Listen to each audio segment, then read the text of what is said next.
अब आ गया हिंदी साप्ताहिक अखबार बदायूं खबर, जिसमें मिलेंगी सच्ची और सटीक खबरें। खबर भी असर भी बदायूं खबर। देखते रहिए बदायूं खबर।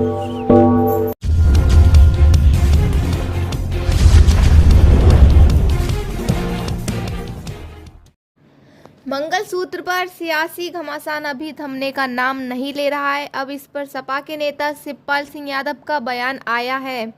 उन्होंने कहा है कि बीजेपी नेता मंगलसूत्र का सम्मान क्या जाने। मंगलसूत्र का सम्मान सोनिया जी जानती हैं, जिन्होंने देश के लिए अपना मंगलसूत्र कुर्बान कर दिया और अपनी सास को भी कुर्बान किया। बीजेपी के लोग तो अपने घरों के मंगलसूत्र नहीं संभाल पा रहे हैं। सपा नेता शिवपाल ने अपने बेटे आदित्य यादव के चुनाव प्रचार में अपना दम दिखा रही हैं। बीएसपी छोड़कर सपा में शामिल हुए रचित गुप्ता के आवास पर शिवपाल सिंह ने मंगलसूत्र पर बयान दिया। उन्होंने बीजेपी के नेताओं पर यह कहकर प्रहार किया कि तुमसे अपने मंगलसूत्र नहीं संभाले जा रहे हैं। मंगलसूत्र का सम्मान तुम क्या जानो। सोनिया जी जानती हैं मंगलसूत्र का सम्मान, जिन्होंने देश के लिए अपना मंगलसूत्र कुर्बान कर दिया। शिवपाल यादव ने बसपा सुप्रीमो मायावती पर बीजेपी के इशारे पर टिकट बांटने का आरोप लगाया। उन्होंने कहा कि बसपा के टिकट बीजेपी के इशारे पर किए गए हैं, जो जहां प्रत्याशी था उसको बदला गया है।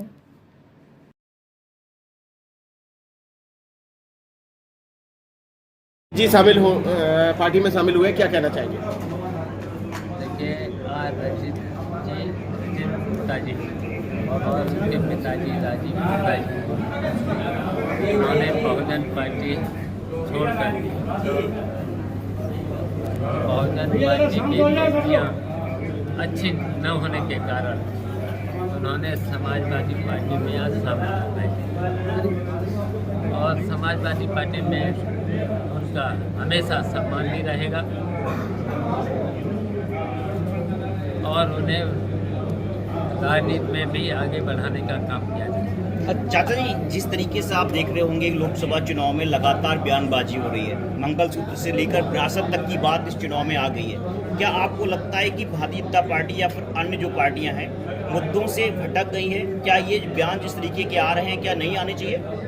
देखिए, भारतीय जनता पार्टी हार की वजह से, जैसे ही फर्स्ट फेज का चुनाव हुआ, सेकेंड फेज का चुनाव हुआ, तो बौखलाने लगे हार की वजह से। अब देखिए, इन्होंने कोई काम तो जनता में किया नहीं है, वादे पूरे किए नहीं हैं। कल मुख्यमंत्री जी आए थे, अब पूरी बात हो जाती है यार, पूरी बात तो होने नहीं देते हैं। जी जी जी जी सर करिए। तो देखिए, जब जनता इनके खिलाफ हो गई है, भारतीय जनता पार्टी के खिलाफ, तो ये इसी तरीके के बयान देने लगे, इनकी बौखलाहट है। अब देखिए, निश्चित इंडिया गठबंधन जो है, तो जो गठबंधन है, और आपने जो कहा मंगलसूत्र और परिवारवाद, इनके परिवार तो है नहीं।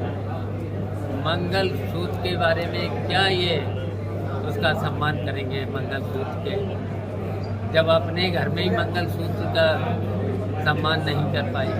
और यहाँ तक कि देखिए, मंगलसूत्र का सम्मान तो पूछिए सोनिया गांधी को,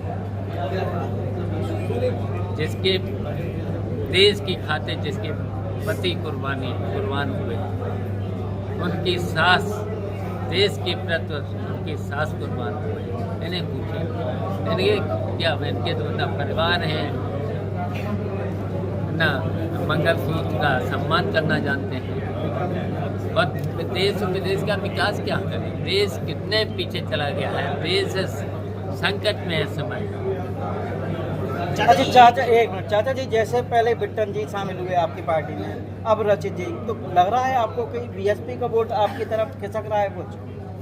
देखिए, समाजवादी पार्टी सभी वर्गों का, व्यापारियों का भी, अब रचित गुप्ता जी, राजीव गुप्ता जी आ गए, यूनियन के नेता भी रहे और हैं नेता, बहुत सीनियर नेता हैं। उनके पुत्र रचित गुप्ता हैं, ये भी चुनाव लड़ चुके हैं। इनके पास जनाधार है तो समाजवादी पार्टी के प्रत्याशी आदित्य यादव का वोट बढ़ना ही है। तो बीएसपी का वोट कहीं ना कहीं खिसक रहा है। सभी वर्ग देखिए, दलित वोट भी हमें मिल रहा है, किसान लोग भी, बैकवर्ड भी, सवर्ण भी, और अब ये रचित गुप्ता आ गए तो बैस समाज का भी। अच्छा, इन समाज के लिए भारतीय जनता पार्टी ने कोई काम ही नहीं किया है।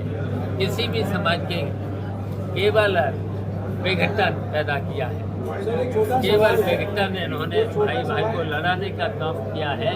उसकी वजह से पूरे देश की जनता भारतीय जनता पार्टी से नाराज हो चुकी है, तो इसलिए बौखलाए हुए हैं भाजपा। चलिए एक सवाल और था आपसे। मैनिफेस्टो के बारे में मोदी जी लगातार कह रहे हैं 2024-14 में लाने जा रहे थे और उसमें आरक्षण की बात कर रहे थे कि मुसलमानों को आरक्षण दिया जाएगा। इसको किस तरीके से देखते हैं? देखिए, इनको पहले तो जो जातीय गणना क्यों नहीं करा, जातीय गणना करना चाहिए था, और जातीय गणना इसलिए नहीं कर रहे हैं। 1932 में जातीय गणना हुई थी, तब देश की आबादी थी लगभग 35 करोड़ और आज हो चुकी है 140 करोड़ लगभग। तो इनको जातीय गणना कर नहीं इसलिए नहीं कराते हैं कि इनको आरक्षण भी देना पड़ेगा, केवल आरक्षण नहीं देना चाहते हैं। मैनिफेस्टो का जो बात कर रहे हैं वो सिर्फ इसलिए कर रहे हैं कि आरक्षण की बात नहीं कर रहे हैं। देखिए, ये तो ढोंग करते हैं और जनता को केवल भ्रमित करते हैं, झूठ बोलते हैं भारतीय जनता पार्टी। आज मायावती जी ने बोला है कि तुष्टीकरण की राजनीति जो है समाजवादी पार्टी और कांग्रेस लगातार तुष्टीकरण की राजनीति कर रही है। इसी से सप्लीमेंट्री चल रही है, सप्लीमेंट्री देखिए, उनको ये पूछिए ना, तुष्टीकरण जो भारतीय जनता पार्टी कहती थी अब वो कहने लगी हैं, और जितने यहाँ पर टिकट दिए हैं पूछना भारतीय जनता पार्टी के कहने से सब दिए गए। क्या लगता है कि मायावती जो है भाजपा के लिए काम कर रही है? वो तो कर ही रही है। बताइए, यहाँ हमारे मैपुरी से पहले टिकट दिया, क्या नाम था उसका, साक्य था, क्यों टिकट काटा? फिर बताइए, आजमगढ़ में राजभर का टिकट काटा। फिर यहाँ से देखिए, यहाँ से भी बहुत से थे, रचित गुप्ता भी थे, सब थे, उनकी पार्टी के थे, उनको न दे करके यहाँ भी 85 बदला।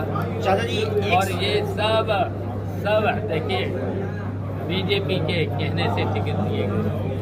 योगी जी को ऐसा क्यों लगता है कि आप तरस खाने वाली बात कर रहे हैं?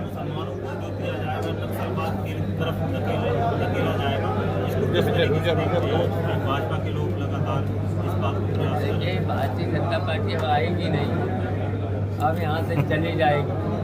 अब नीतियाँ चलेंगी समाजवादी पार्टी और इंडिया गठबंधन। चल जी, एक सवाल और था मेरा आपसे।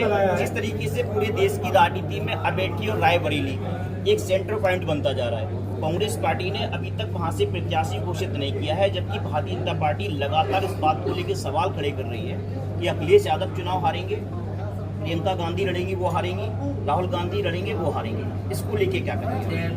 उत्तर प्रदेश से भारतीय जनता पार्टी 80 सीटों हारेगी और इंडिया गठबंधन जीतेगा, और अब की बार इंडिया गठबंधन ही सरकार बनाएगी और भारतीय जनता पार्टी 200 से ऊपर पार नहीं कर पाएगी।